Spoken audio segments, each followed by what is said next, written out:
Hoje pela manhã teve sessão extraordinária no plenário do Supremo Tribunal Federal. Quem acompanhou a sessão explica agora pra gente o que os ministros votaram, é a repórter Evne Araújo. Olá, Evne, muito boa tarde para você.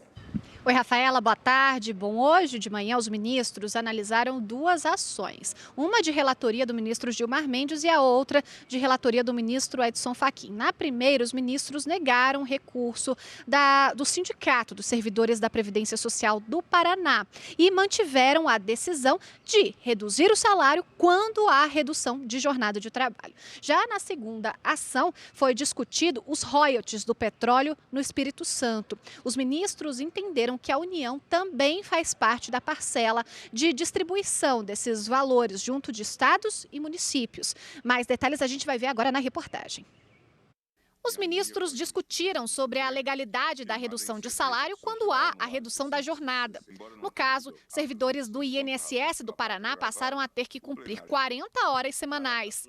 Mas, ao permanecerem trabalhando por 30 horas, não queriam receber um salário menor. O sindicato, que representa a categoria, recorreu ao Supremo para garantir o benefício. Os servidores tiveram duas opções: ou cumprem 40 horas com a mesma remuneração, ou continuam com as 30 horas com o decréscimo proporcional da remuneração. Uma norma legal que veio alterar a jornada de trabalho de servidores públicos e que provocou a redução remuneratória. O relator, ministro Gilmar Mendes, negou o recurso e foi acompanhado pela maioria dos ministros. Verifico que as alegações da parte são impertinentes e decorrem de mero inconformismo com a decisão adotada por este tribunal, uma vez que o agravante não trouxe argumentos suficientes a infirmá-la, visando apenas a rediscussão da matéria já decidida de acordo com a jurisprudência desta Corte.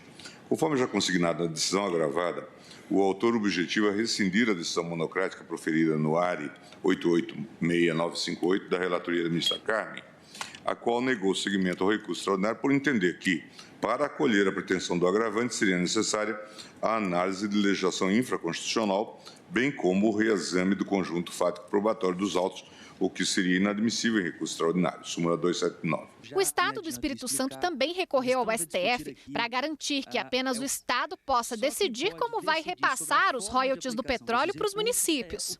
Essa parcela que é devida aos estados, ficariam esses estados incumbidos de destinar da sua cota dos royalties para os seus municípios 25%, observando os critérios que compõem o índice de participação dos municípios no FPM. A Procuradoria do Estado diz que a Lei dos Royalties de 2013 desrespeita a Constituição Federal e privilegia unidades da Federação que não têm produção de petróleo e gás. O governo capixaba estima prejuízo de 10 bilhões de reais até 2020.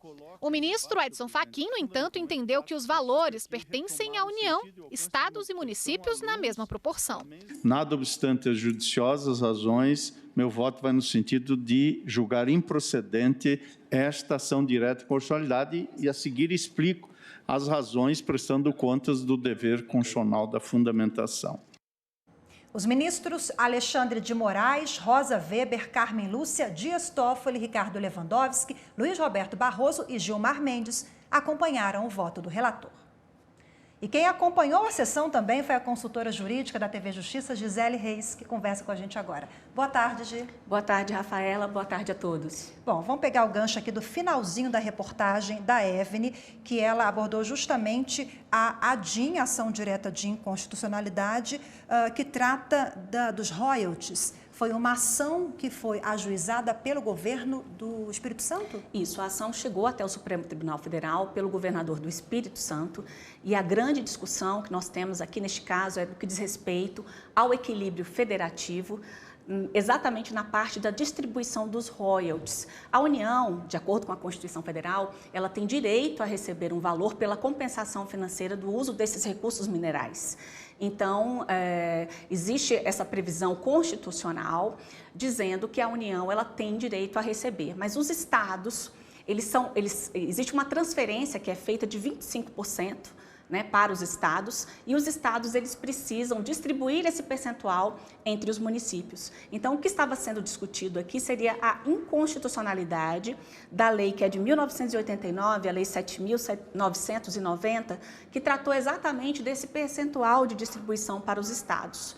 De acordo com o argumento do advogado, do procurador do Estado do Espírito Santo, ele entendia que havia aí uma inconstitucionalidade porque quem deveria definir o percentual de distribuição para os municípios seria competência do Estado. No entanto, não foi essa a posição que prevaleceu. Os ministros entenderam aí, por maioria, ficou vencido apenas o ministro Marco Aurélio, que essa divisão, da forma como está prevista na Constituição, tem que ser dentro daquilo estipulado, que é no percentual de 25%, sendo distribuído para os estados e municípios. Efeitos práticos, então, da decisão do Supremo para o governo do Espírito Santo, Gisele? Para o governo do Espírito Santo, tinha uma questão específica, porque eles já repassavam para os municípios um percentual de 30%. E aí foi por isso que eles questionaram no Supremo essa obrigatoriedade dos 25%, porque já havia um percentual que repassava 30% para todos os municípios.